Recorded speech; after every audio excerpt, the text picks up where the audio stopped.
welcome back to Crypto Saving Expert, where we talk about the latest cryptocurrency news and to take a look at the markets so that we all know exactly what is happening. My name is Jess, and today we are taking a look to see what's going on. First, let's take a look at CoinMarketCap and see here. We have Bitcoin at $22,620 this morning and Ethereum at $1,550. So we've seen a small move to the downside overnight, but we've seen quite a lot of volatility. So let's take a look at the Bitcoin charts first to see what is happening. But before we do, please make sure to like and subscribe and press the bell notification button. We're on a mission to get 100,000 subscribers here, so please help us on our mission to do so. Let's take a look at the Bitcoin chart first of all.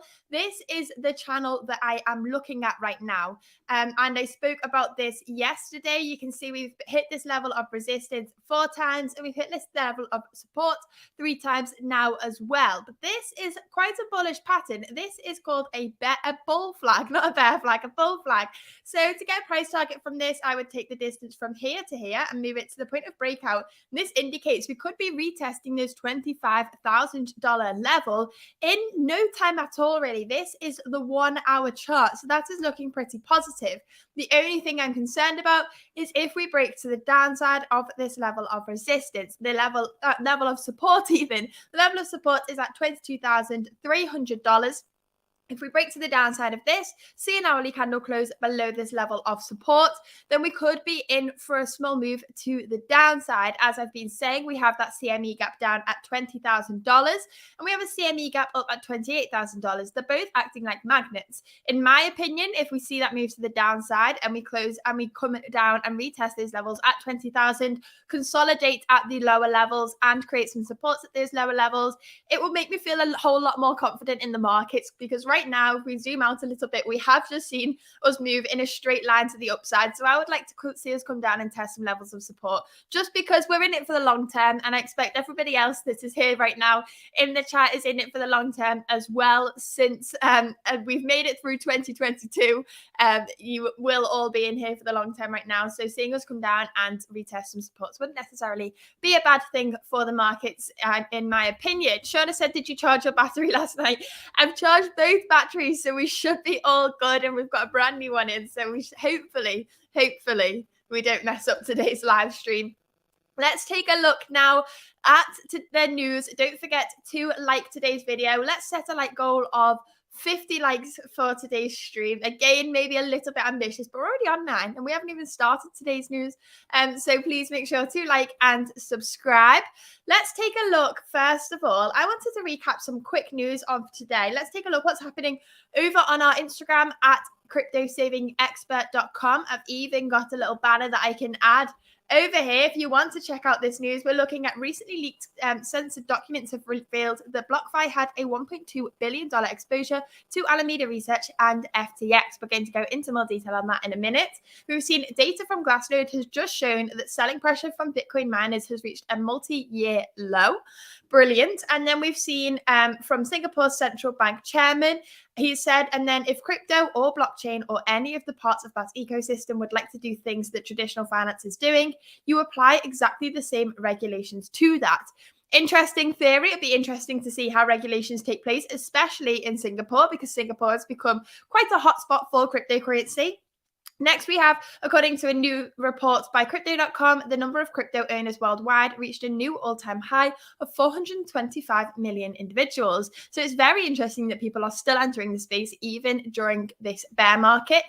And we have seen FBI seize Bitcoin belonging to scammers targeting the elderly. So that is just a quick news flash of what's been happening in short terms. And now we'll go into some longer articles and go into a little bit more detail. Good morning, everybody in the chat. Thank you once again for joining us. Let's take a look, first of all, at this first article, which we have FBI pins North Korean hackers to Harmony's $100 million hack. In a news report on Monday, the United States Law Enforcement Agency said the notorious Lazarus Group, alongside APT38, another hacking group associated with North Korea, attacked Harmony One's bridge. The hackers used a malware campaign dubbed Trader Traitor in the intrusion, the FBI said. Now, this hack was back a couple of months ago. On January 26th, we reported that Binance and Huobi recovered about 124 Bitcoin from Harmony's hackers in their latest attempts to launder funds through both platforms. And they've worked on making sure that those hackers don't just get access to those funds. So they've frozen their accounts. I can't see where this. In April, the FBI flags the groups as responsible for the Ronin network hack in March, wherein about $625 million in cryptocurrency was stolen. So these hackers are pretty good. At least they're getting caught now. Their assets are getting frozen when they're moving them onto centralized exchange. So all eyes are on them at the moment, and hopefully, they continue. I mean, exploits aren't necessarily a bad thing in cryptocurrency right now. Obviously, a lot of people lose a lot of money, but we're seeing the problems within the code, and that code, the best practice is still being worked out for these codes, because coding languages in cryptocurrency are still relatively new. So seeing different exploits, obviously, it's better if the hackers are less malicious and they say, "Look, there's a problem here. You need to fix this." But sometimes they'll do it in a bigger show and hack $100 million. But when they do so, the code is worked upon. We then get better and better best practice for the coding languages, and they become more and more secure. This is what's going to happen in a new industry like this. With new coding languages, we're going to have to test and test and test. People are going to exploit them, but we're going to improve and improve and improve on the same way. So let's take a look now at the next article. I hope today's stream's not lagging too much. It looks like on my end it's not great, but let me know in the chat if it's a real problem. Moving on to the next article, we have crypto exchange Bitfinex partners Tap Global to launch new card product. A lot of you on the live chats are big fans of XTP. It's a big cryptocurrency that Jordan has been discussing on his channel for a couple of weeks now, and a lot of people have made a huge amount of profits from investing into this. It was trading down at 1 to 2 sats at the start of the year, and now it's touched 91 sats, I believe. We can take a look at that and see what it's at now. Bittrex, see what's happening. It automatically pulls up the chart right now because I've been on it so many times. We're at 74 sats for XTP right now. And sats is a unit of Bitcoin, just like we have the pound breaking up into pennies and the euro and the dollars breaking up into cents. We have Bitcoin breaking up into sats. So this is a good way to measure cryptocurrencies that have such a low value. Otherwise, we'd be saying $0.00003 to $0.00004, and it would just all be a bit tedious. So we just measure them in sats instead. And you can see here, tap up at 74 cents. Sats, it came down to 38 sats after a huge high up at 91. So it's seen a huge move this year, and a lot of people have made a lot of profits and are very happy with that investment. But now they have partnered with crypto exchange Bitfinex to make a new card product. According to a press release, the new product is dubbed Cards as a Service and will be available to Bitfinex's European users. The new product will enable Bitfinex to enhance its financial services by offering its European customers a prepaid MasterCard that would allow them to convert their crypto assets to euro. Users can then send the fiat to their cards to purchase from any worldwide merchant that accepts MasterCard. So we're seeing a lot of adoption of Tap over recent weeks. It's not available in the US just yet, but they are a fully regulated company, so they are performing very, very well. And they also listed on the stock exchange as well in this year, in the last couple of weeks. And we've seen improvements there as well. They're continuing to build, continuing to grow, and it's a very exciting investment. Moving on to the next article, and we can see here that Genesis Global is optimistic it can resolve creditor disputes this week. Now, we have spoke about this a lot. DCG is the parent company of Genesis. Genesis is the company that Gemini, the cryptocurrency exchange by the Winklevoss twins, was lending their funds to in order to earn its users' interest. Now, they had lent a huge amount of money to Genesis. So the Gemini exchange, cryptocurrency exchange, in their earn section, you could deposit and stake your tokens and earn interest on doing so. In order for Gemini to create that interest, they were lending your funds to Genesis. Genesis has filed for Chapter 11 bankruptcy. Now, this doesn't necessarily mean that you're not going to receive your funds back. It means they're restructuring their finances and finding a way to pay back its creditors. So we can see here, creditors of financially embattled Genesis Global Capital could soon agree on what is owed by the crypto lender and how to settle it. So this is really positive for those Gemini Earn users, although Cameron Winklevoss has openly said on Twitter that he is planning to what is he going to? He's going to open a lawsuit against DCG and against Barry Silbert, I believe his name is. I might have got that completely wrong. I've read his name about 50 times in the last hour. The CEO of DCG. So we can see here, Mr. O'Neill reported that an initial hearing in Manhattan's bankruptcy court sitting here right now, I don't think we're going to need a mediator. I'm very much an optimist. He has added that Genesis had some measure of confidence that the disputes would be resolved after 2 months of intense negotiations. He added that Genesis would consider mediation if necessary. To note is that Genesis global creditor is the largest creditor is the Gemini exchange owned by the Winklevoss twins. So they have an estimated $700 million tied to the crypto lender. Hopefully those users are getting those funds back. This is a positive thing for the Gemini users. Hopefully as well. We saw a list in yesterday's live stream. We can pull it up here. It might be a little difficult to find right now. Maybe we can search DCG and see what comes up. No, we can't search in the video, in the articles. We saw a list in yesterday's live stream about all the different creditors and how much they were owed from Genesis. And there was a huge amount, but Gemini were at the top. We're not going to find it in the news. Don't worry about that. That was just a little extra point. Gemini is the biggest lender to Genesis out of them all, though. And it looks like they are going to be able to repay or create installments for those lenders. Moving on to the next article here. Let's see what's going on here. Nike's Web3 platform, .swoosh, set to launch on January 25th. The community-based Web3 platform for digital art .swoosh has been undergoing testing since Nike unveiled the initiative in November 2022. The statement made by Nike's senior product manager reveals that the platform will go live on Wednesday, January the 25th, so today. The project, referred to as Nike Studio, a home for virtual co-creation, will also be onboarding new sets of digital creators. The maiden collection of the Web3 venture takes after Nike's legendary Air Force One sneakers collection. In December 2022, members of the .swoosh community voted for their preferred AFI sneakers to affect the imminent Air Force One collection. Since mid-November 2022, the platform has been developing and beta testing. The community enthusiast has agreed that sneakers inspired by the Air Force One collection will form the first set of digital art pieces to be listed in .swoosh platform. So it's an NFT platform, essentially. Polygon takes over the NFT space. We can see down here, 2022 brought a considerable shift in Polygon's NFT and Web3 ecosystem, attracting the renowned brands Dolce and Gabbana. Popular NFT collections like Utes have considered jumping ship into Polygon from Solana, owing to the network's technical features and other incentivized reasons. So we're seeing NFTs from Web 2 companies. We've spoke about this a couple of times now. Moving from Web 2 to Web 3 is really difficult. We have really good technology within Web 3 and within cryptocurrency, but it's getting that adoption. And when we're seeing Web 2 companies like Nike move into Web 3, that is going to bring more people into the space and make them do more research, realize how much they need cryptocurrency in their lives, and possibly invest into it. More adoption means higher prices. Moving on to the next article, we have EU to propose taxes on cryptos to EU's billionaire budget.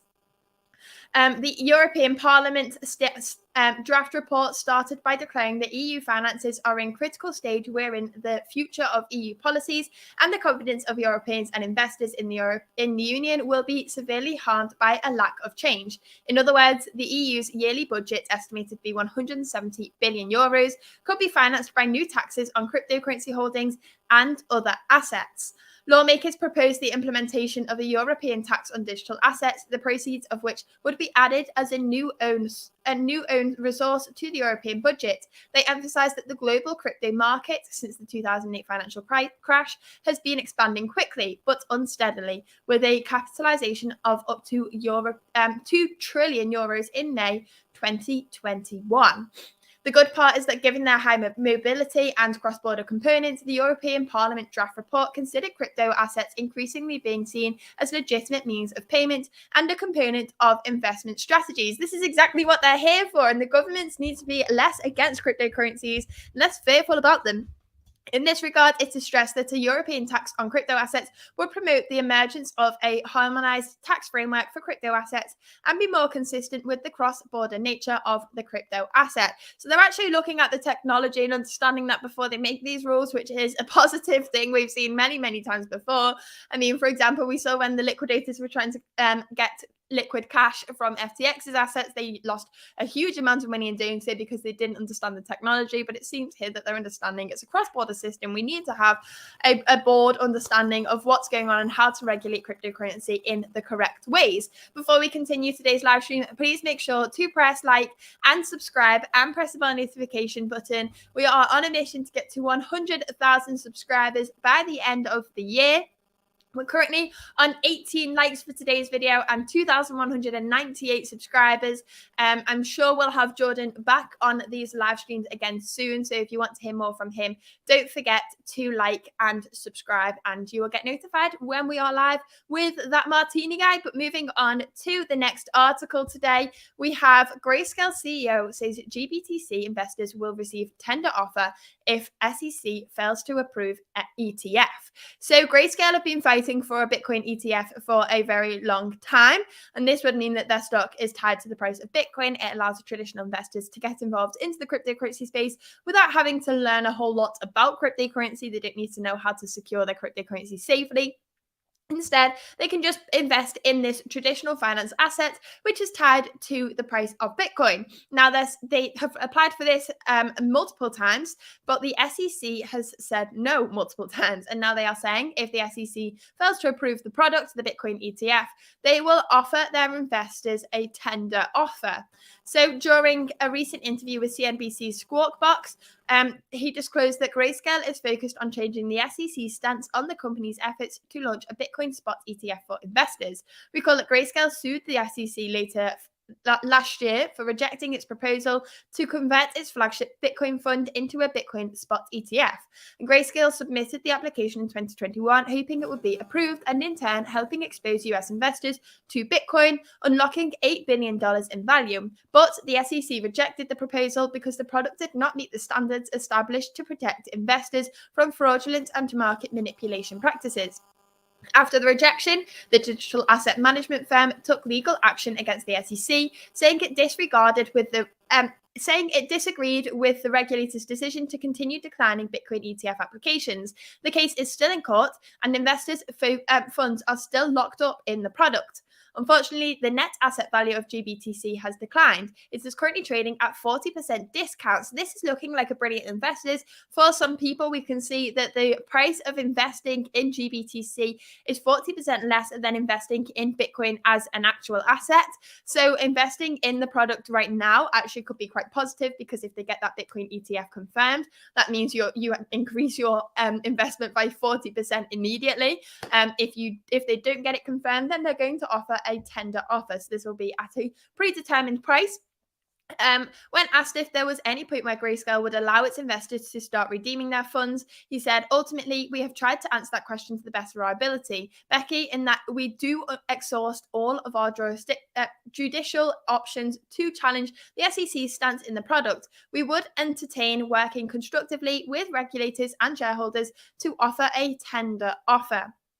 So hopefully something comes from this. Hopefully we get that Bitcoin ETF that we all want. But if we do not, then we do have that tender offer as a downfall. But that 40% decline between the Bitcoin price and the Grayscale price does seem like a pretty good option. Obviously, nothing is financial advice, but it's pretty interesting to look into that a little bit more, because if that Bitcoin spot ETF gets approved, then instantly you get that 40%.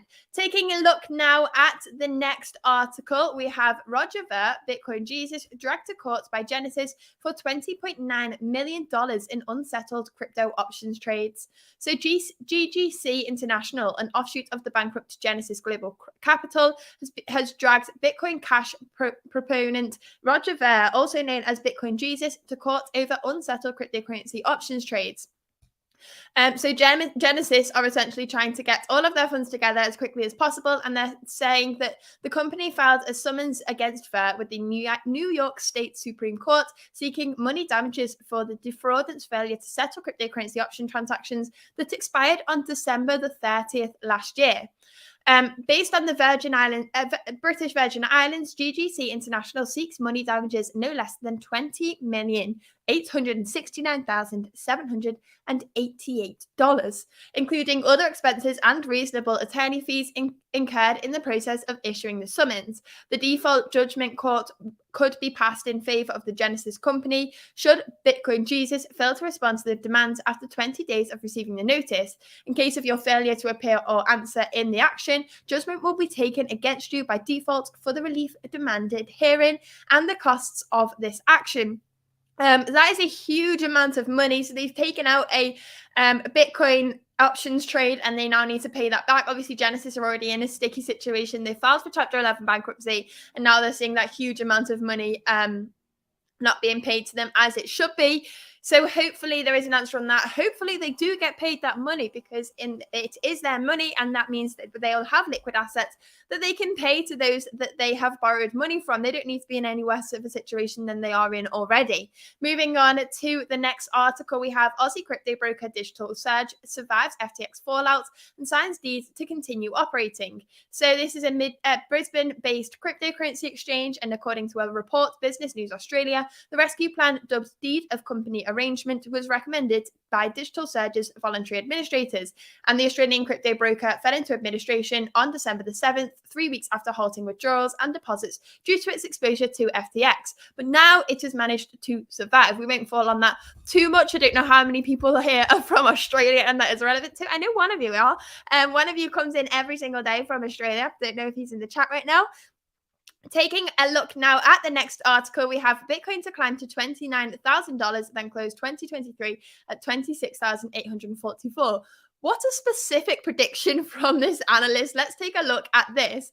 A panel of 56 analysts from Finder.com have predicted that Bitcoin will this year peak at $29,095 before dropping to $26,844 at the end of 2023. So I'll give you my prediction now before we continue this article. My prediction for 2023 is that if we zoom out at the end of the year, we will see a green candle for 2023, and we will have seen some upwards movement over the year, but I expect huge amounts of volatility between those points. Bitcoin is a volatile asset. We'll see huge moves to the downside. We'll see huge moves to the upside. Overall, we'll see that steady incline. Over that period of time, I expect certain altcoins to perform incredibly well. So my strategy, my personal strategy right now is to, during this period of time where we're going to see volatility in that slow upwards movement, take profits on the ups and dollar cost average in the down. And when that happens, even if this prediction is correct, for example, and we finish the year at 26,844, we could have made a huge amount of money from just swing trading Bitcoin across up and down. To have that liquidity to invest during the nice big anticipated bull run that we will see in 2024. Now, that is what my personal opinion is. Obviously, nothing is financial advice, but that's my strategy for this year.